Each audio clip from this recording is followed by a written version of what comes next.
subbed in. Mac, isn't it? Do you want me to answer as Macca or me? How's your Leeds accent? Not great. I can do a few words, but sentences I start to lose where I'm at. Back this week, was the weekend's game the most frustrating of the lot that you've missed because you were dead close and then had to sit it out? Yeah, probably a little bit because you're right.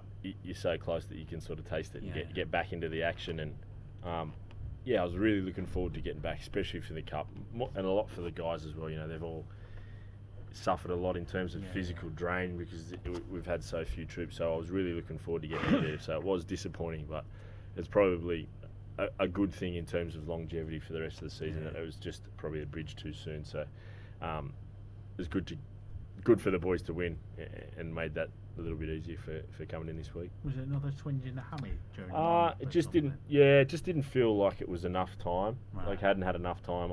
I'd been in my rehabilitation for a significant amount of time, but time in the team environment hadn't been enough. So it just wasn't quite ready to get back out there. Not a bad game to come back in then. Yeah, it's always good.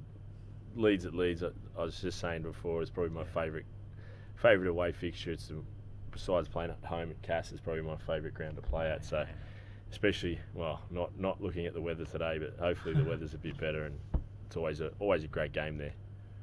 Well, obviously Leeds have made a lot of headlines this year for their struggles and everything. What have you made of what's been going on at Leeds this year? It's hard to sort of say without being involved internally. Their injured patrol is well documented and quite significant, really, in terms of the quality of player that they've got out. You could nearly make a starting lineup out of the players that they don't have playing, and be better than a lot of other teams at times. The way they've been going about it, so that I think is probably their continuity has suffered because of that, not being able to have the same guys that they've probably practiced with all pre-season coming in, then someone out, someone in, someone out. So I think that's probably been the big thing for them.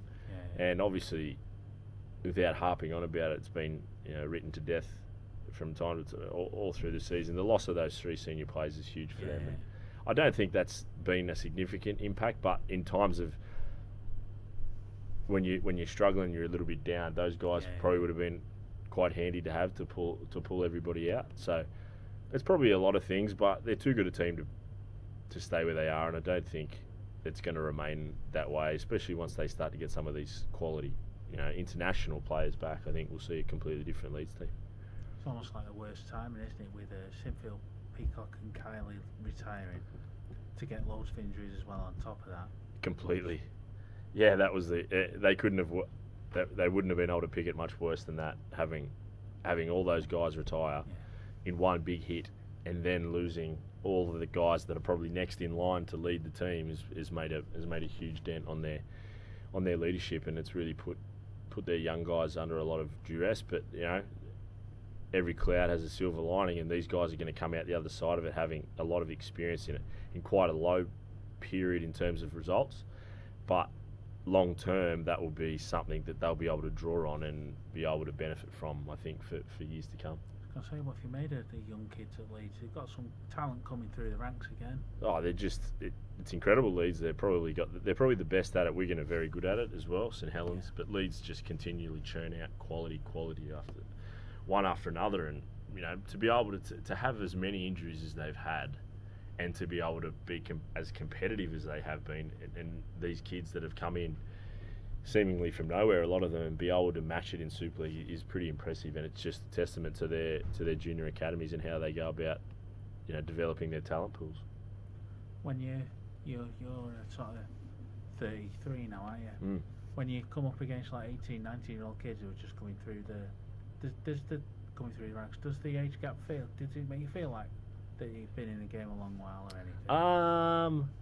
Yeah, sometimes when they say they're 17 and then they, it comes up in their birthday and stuff like that, you're like, oh, geez, I really am a bit older now. But it's funny because I remember when I first came into first grade and guys like Nick Kosef and Jamie Goddard, Steve Menzies, guys like that, I was like, I'm only 17, you're however 30 odd, and they go, don't worry, one day it'll be you and you'll be feeling terrible like us. And lo and behold, that day has come, and so they were wise to the situation. But it doesn't play on your mind at all. But yeah, you certainly do feel the generational gap. Steve Menzies probably still playing, isn't he? He would do. Yeah, he would do if he could most definitely still play Beaver. He's pretty special guy in terms of his physical ability, and his longevity was incredible, really. Just on your future, are you out of contract here at the end of the year? I am, yes. Yeah. So what is there anything been sort of put in motion about? Well, it was just sort of working our way through it. There's a lot of other guys that the club have got to get tied up as well, and it's something at my age that the process is relatively simple. So you're not panicking, really? No, it's not. It's not an issue for me at the moment. So we'll just take it as it comes, mate. Would you like to stay here? Oh, it's a great place. I wouldn't go anywhere else. Let's put it that way. There's nowhere else I would want to play, other than Cass.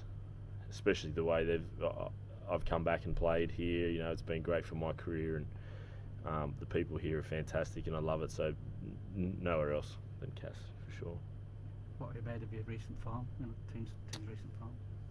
It's been difficult, hasn't it, for the guys the boys have been playing really well.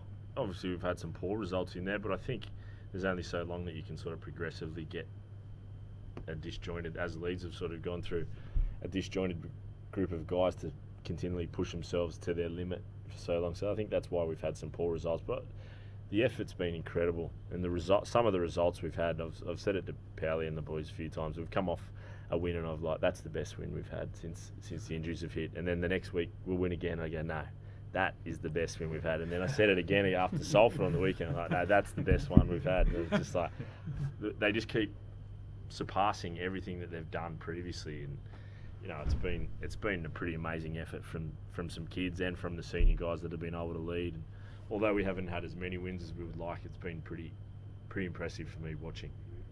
What did you make of the halfbacks' performances at the weekend? They were great, weren't they?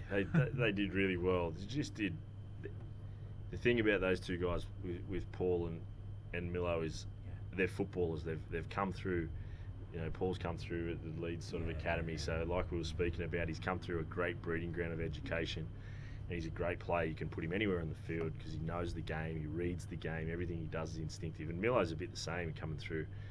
In the NRL, he's got a great knowledge of the game, and he plays a bit like a halfback anyway in terms of how he plays in the middle, and it's been a real key to how we've evolved our game over the years. So to be able to put those two guys there was probably an easier decision for Powley, knowing how these guys would play, and they did fantastically well, simplified their games down, and just played with effort and desire and attitude, and I thought they were excellent.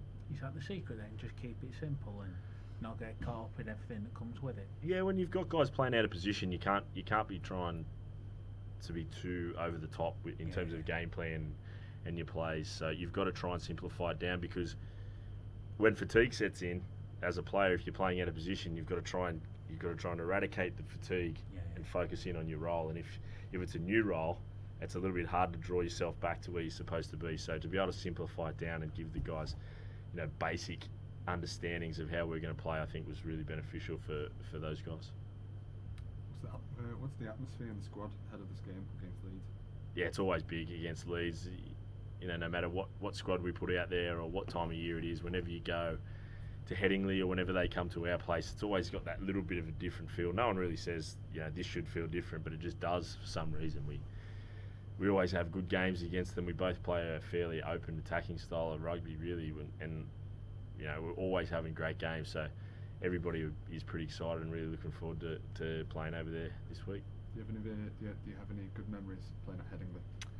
Yeah, we've won the last two, I think, over at Headingley. But even I still have great memories of playing there for London. They were always great. The fans, I think, from Leeds are great. They're fiercely loyal, but not overly nasty in terms of some of the crowds you can get can be quite brutal in terms of some of the things. But Leeds they're always very jovial and very light-hearted, but they're always great supporters of their team.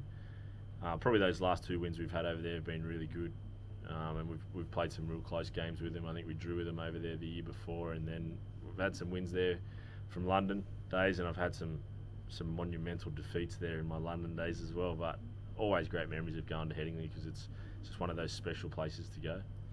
You're in the quarter-final of the Challenge Cup, so how do you think the cup run will affect the league campaign?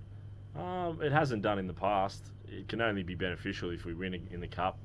You've got that atmosphere and that enthusiasm to go on and play at Wembley, and that can only breed excitement into your other games. And if you can play well in the cup, it can roll on to your league form. So we'll be very excited about going over there and playing Wigan in the cup, and hopefully make another charge for Wembley, and then use that as extra motivation to do well in the league as well. What would you prefer, beating Leeds at Headingley or finishing above them in the table? Well, that's a tough question. I'd have to be greedy and say both. Can't have one or the other. We're gonna beat them there and then beat them in the table, because I think if you finish above Leeds, you're always going to do. I know they're not where they want to be at the moment, but if we can finish above them, I think we'll be in a good place, because I can see them making a charge when they get a lot of their international players back.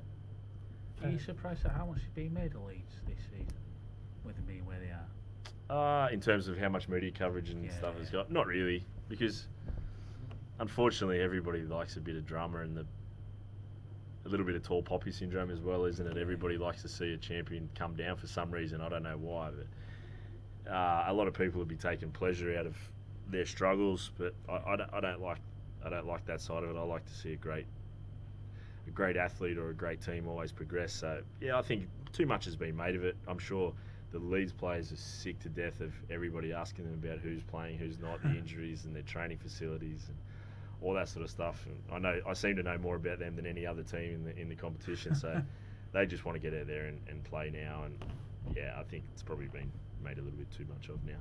Have you spoken to Brian at all recently? Only when they came and played here.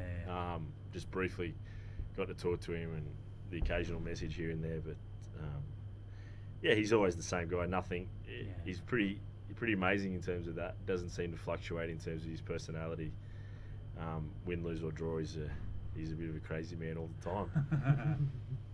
Just wanted to ask you, obviously missed out last game. Are you feeling good in yourself? Are you feeling like you're up for it? Yeah, certainly. It's been a long rehab, and the rehab I've had this time, as opposed to the ones previous, has been really good, quite fast in terms of how it's recovered from the severity of the tear. So we've made better gains and been able to strengthen it a lot quicker. And yeah, I feel as good as I've ever done coming into a game, and I'm just really excited to get out there and play now. Cool. Nice. Awesome. Cheers. Thanks, guys. Thank you very much.